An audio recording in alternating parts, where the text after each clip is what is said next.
What's going on, guys? It's Greg here, aka NYPrepper. Just wanted to share some thoughts with you that I've been having the last couple of days. So, has World War III already begun? And I encourage you guys to read a little bit about World War II, and you might understand where I'm coming from. So when World War II started, nobody thought that World War II was about to begin, okay?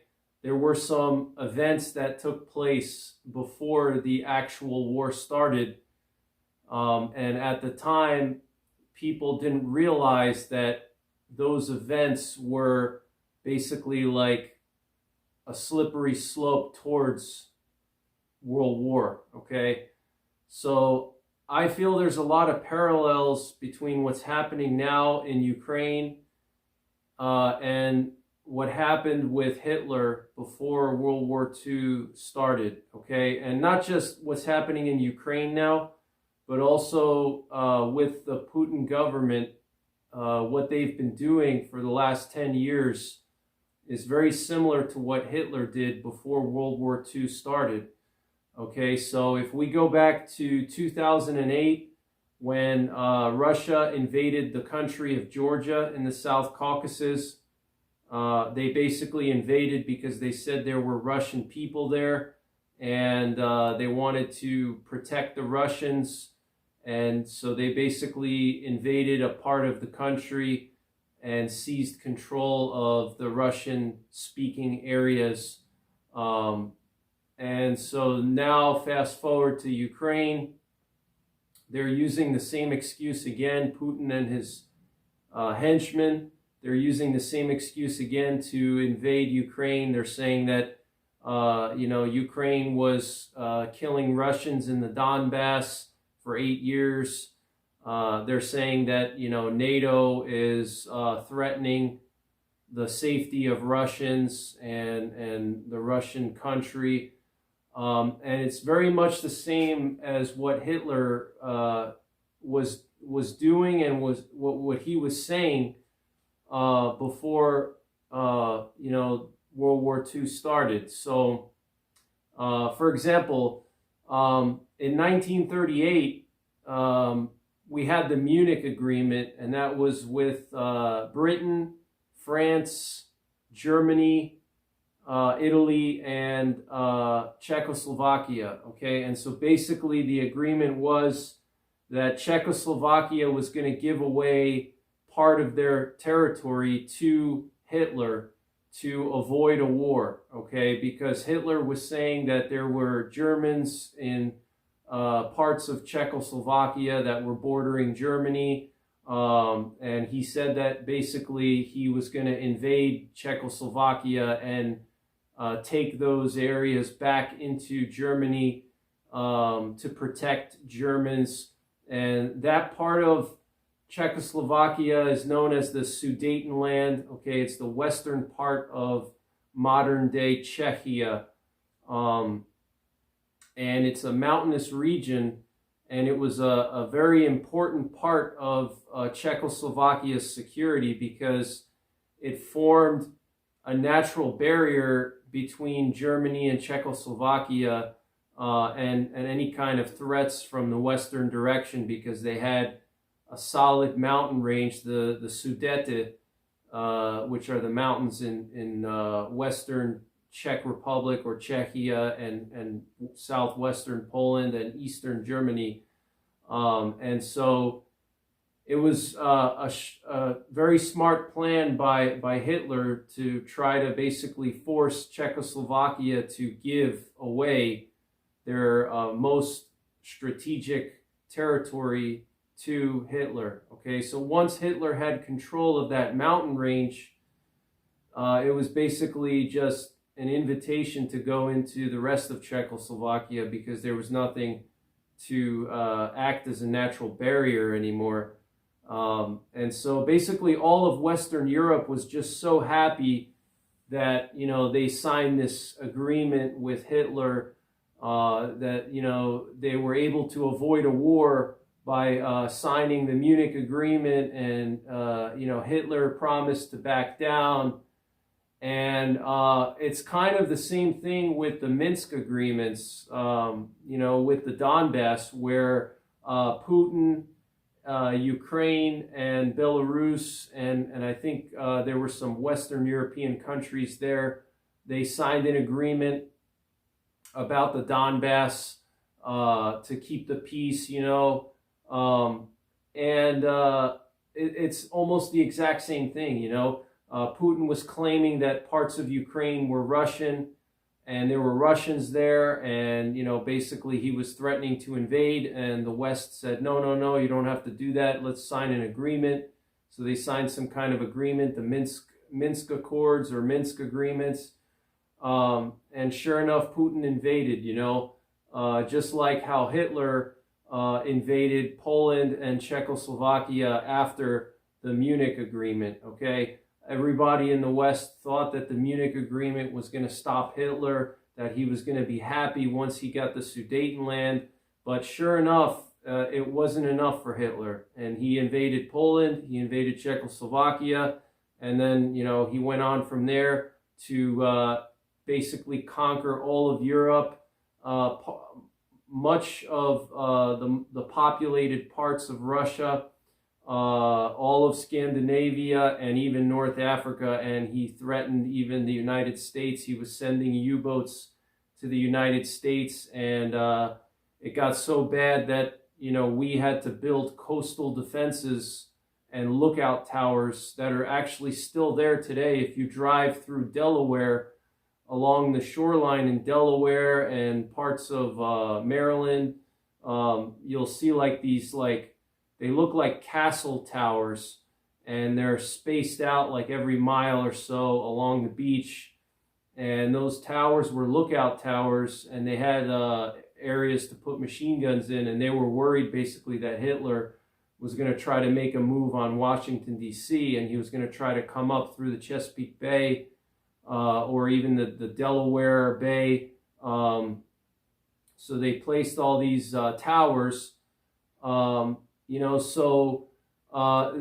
a pretty scary parallel between, Hitler's behavior before World War II with the Munich Agreement, getting the Czech Republic to sign over part of their territory.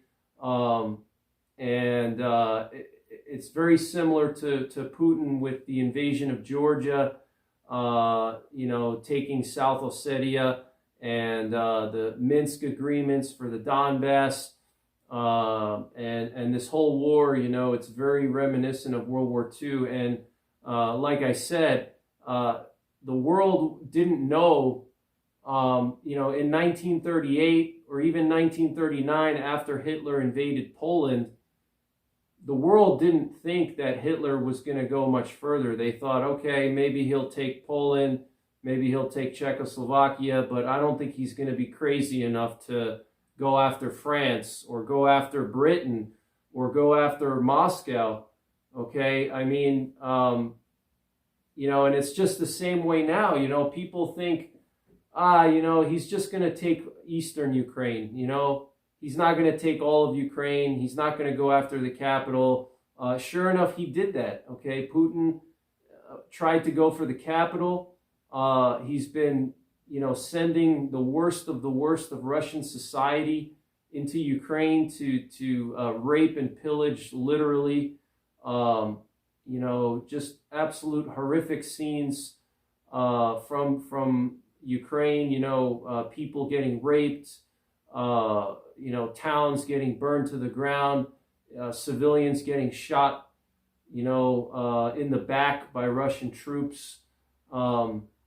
Just absolute brutality, and Hitler used the same brutality with his troops. He did the same exact thing. And, also the burning hatred that Putin has for Ukraine, and a lot of the people who support Putin and support this war in Russia, they have the same burning hatred for Ukraine that the Nazis had, and Germans that sympathized with Hitler and the Nazis had for Jews and Slavs and Americans. It's almost to the same level where if you listen to what a lot of these Russian propagandists will say, they basically talk about nuking America, nuking NATO on like a daily basis, like it's nothing. A lot of the Russian people in Russia, that support Putin and support the war, they want to see Ukraine completely annihilated. They want to see Ukraine conquered. They want to see the Ukrainian language eliminated from history. And it's just like the same thing as the Nazis and some of the Germans in Germany that really supported Hitler. They had that same burning hatred for the Jews, for the Slavs, for America, etc. So that's another parallel. In addition to the Munich Agreement and the Minsk Accords, and then it's just crazy to think about how people in 1939, when Nazi Germany invaded Poland, people thought that was the end of it. That that's it. He's not going to go further, and that's the same attitude that people have now. They think, well, okay, even if he takes Ukraine, he might just take part of it. Or even if he takes Ukraine, he wouldn't be stupid enough to go after a NATO country. And so where does it end? People said he wouldn't go after, actually invade Ukraine, and he did. Then people said, well, he's not going to go for the capital, and he did.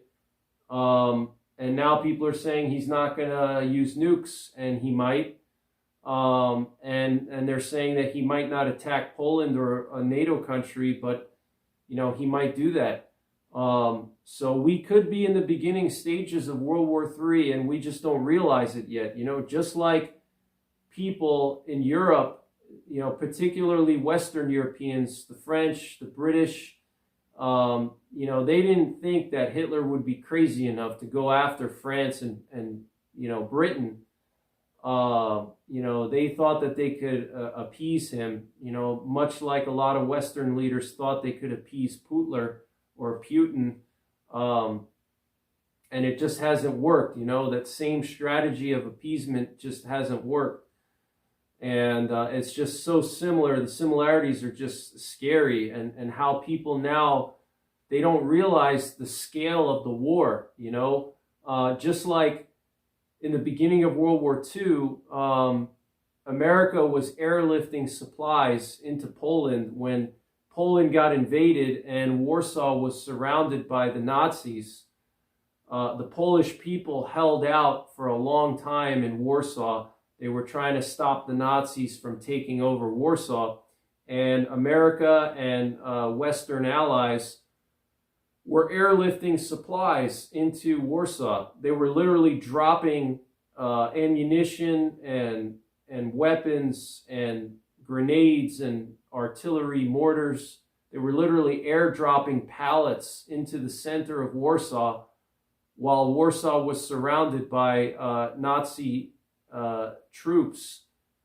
And they were trying to help Warsaw basically beat back the Germans. And we had the Lend-Lease Act, where we were giving equipment away to all different kinds of European countries that were taken over by the Nazis, including, the French, the Czechoslovakians, the Russians. We gave the Russians a lot of equipment so they could defeat, the Germans in Stalingrad. We actually, a big reason why the Russians defeated the Nazis in Stalingrad was because of our equipment that we were giving to the Soviets. We gave them a ton of equipment. And so we already have the Lend-Lease Act. They already passed it last year. Okay, they passed the Lend-Lease Act of 2022 last year. And, we're giving Ukraine all this weaponry. We hope that, we're going to be able to avoid war with Russia by having Ukraine fight the war for us, And that was the same mentality that France had during World War II, and America and Britain.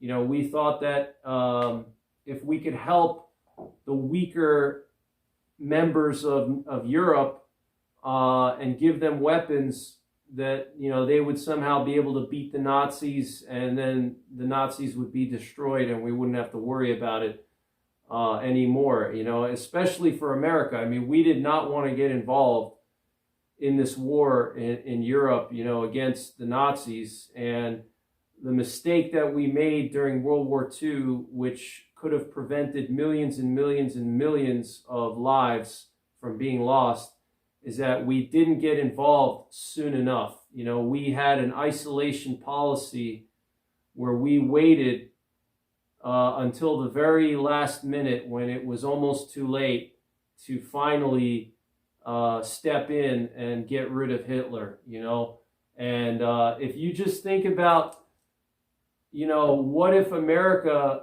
responded sooner during World War II? What if we, sent troops right after the Nazis attacked Poland and Czech Republic and Czechoslovakia?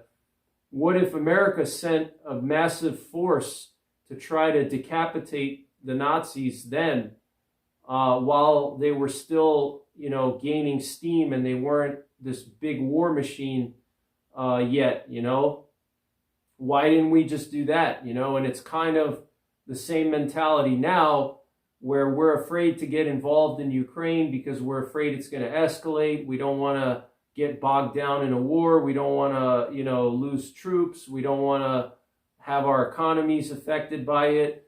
But, just imagine if we were to take action earlier during World War II, and we were able to basically nip it in the bud before Hitler was able to take over all of Europe and Scandinavia, North Africa, and Western Russia. By then it was, the Nazi war machine just got so gargantuan, it took a combination of the US and Russia to defeat the Nazis. I mean, think about that, okay? It literally took everything we had and everything Russia had to defeat the Nazis. That's how powerful they got, okay? And I'm just afraid that history is repeating itself and we didn't learn from the mistakes of the past,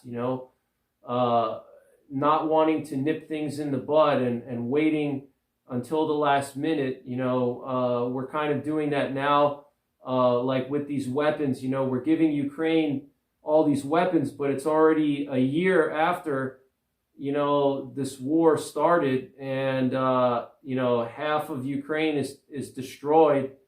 All the cities are destroyed. 20% of their territory has been taken, and now finally we're sending them Patriot missiles and maybe some tanks. They might send a few dozen tanks a year later. Where was this equipment before the war started? So there's a lot of parallels. I want to just give you guys something to think about. Are we in the same stage as the world was in 1938 when Hitler got the Sudetenland from the Munich Agreement? Are we in that same stage, the early stages of World War II? Are we in the early stages of World War III? I don't know. Some days I think we are. Some days I think we aren't. I think that maybe somehow Russia is going to collapse from this war because it's so expensive, and the Ukrainians are going to defeat them, and their economy is going to crumble, and their military is going to crumble, and there's going to be some kind of internal problem. So there's basically two options here. I mean, either it's going to escalate to World War III, or Russia's going to crumble because of the war, and something's going to happen internally. But, there's really no other options here, because Putin is not going to give up and NATO's not going to give up, because Ukraine is just so strategically important for both countries, for Russia and for America and for NATO. So neither side wants to give up and won't give up. So it's either going to be a full-out nuclear war or World War III, or one side is going to give up, or one side is going to crumble under the pressure of the war, financially and economically and things like that.